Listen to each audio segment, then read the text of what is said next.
चलिए सीधे लिए चलते हैं, आपको एक कार्यक्रम में मुख्यमंत्री संबोधित कर रहे हैं। जो इस संस्था से जुड़े, मैं देख रहा हूं इस संस्था से जुड़े हुए सभी प्रमुख सामने बैठे हैं। इस संस्था में जिन्होंने ज्ञान अर्जित किया है, लंबे समय समाज की सेवा की है, ऐसे इस आयुर्वेद संस्था से निकले आचार्यगण भी हैं, वर्तमान आचार्यगण भी हैं, अधिकारी, कर्मचारी, शोधार्थी, विद्यार्थी एवं इस कार्यक्रम में आए सभी देवियों, सज्जनों, सबसे पहले तो मैं आप सभी का वंदन करता हूं, अभिनंदन करता हूं, आप सभी को मैं प्रणाम करता हूं। आज का यह दिन बहुत ही महत्वपूर्ण दिन है, क्योंकि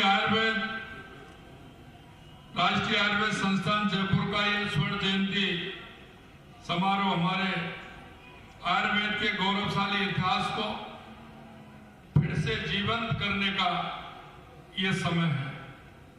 आज उन अनेक आचार्यों, वैद्याचार्यों, चिकित्सकों, शोधकर्ताओं, विद्यार्थियों और कर्मयोगियों को मैं नमन करता हूं, क्योंकि उन्होंने इसे बनाने में बहुत मेहनत की है।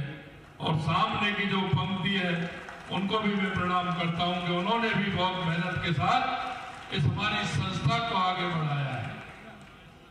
इनकी तपस्या, श्रमशीलता, समर्पण आयुर्वेद के इस दिव्य दीपक को सदैव प्रज्वलित इन्होंने किया है। राजस्थान की धरती पर स्थापित इस संस्थान ने 50 वर्षों जिस ऊंचाई, प्रतिष्ठा, राष्ट्रीय नेतृत्व को प्राप्त किया है, ये वास्तव में अनुकरणीय है और प्रेरणा स्रोत भी है। जब परंपरा विज्ञान, अनुशासन और सेवा भाव के साथ चलती है, तब एक संस्थान केवल भवन नहीं रहता, वह राष्ट्रीय धरोहर, ज्ञानपीठ और सेवा पथ बन जाता है। और राष्ट्रीय आयुर्वेद संस्थान ने इसे सिद्ध करके दिखाया है। भाइयों बहनों, राजस्थान की माटी में आयुर्वेद की जड़ें बहुत गहरी है, क्योंकि यहाँ की मिट्टी, जिसमें आयुर्वेद की जो आवश्यकता होती है, उस उत्पादन की इसमें क्षमता है। यहाँ की हर पहाड़ी, हर वन, हर औषधीय पौधा इस बात का साक्षी है।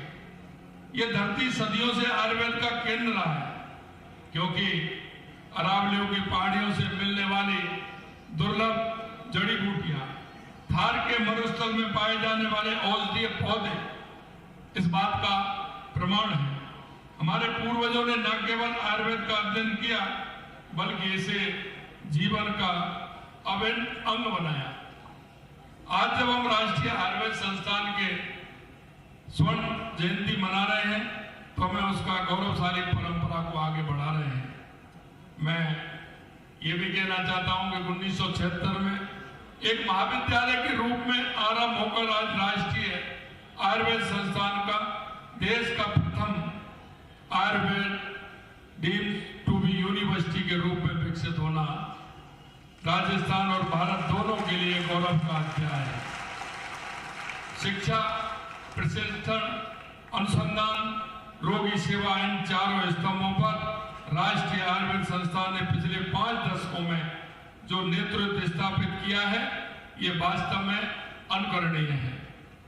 मित्रों, यही नहीं, मुझे गर्व होता है कि राजस्थान में ऐसी संस्था है जो केवल शिक्षा का केंद्र नहीं, बल्कि आयुर्वेद की आत्मा को जीवन रखने का एक माध्यम है। आयुर्वेद केवल एक चिकित्सा पद्धति नहीं है, ये जीवन जीने की कला, स्वस्थ रहने का विज्ञान, हमारे प्राचीन ऋषियों और आयुर्वेद के माध्यम से मानव जीवन को समझने और उसे स्वस्थ रखने का मार्ग दिखाया। एक बात मैं और कहना चाहता हूं कि हमारी जीवन पद्धति, दिनचर्या, आयुर्वेद, योग, यह सभी हमारी संस्कृति के अंदर है। आयुर्वेद के माध्यम से हम ये भी जानते हैं कि कौन से महीने में कौन सी बीमारी का आना होगा जिससे परेशानी होगी। हम ये भी जानते हैं कि कौन से महीने में शरीर के अंदर पानी की कमी रहती है, जिसमें पानी ज्यादा पी करके हम उसको ठीक कर सकते हैं।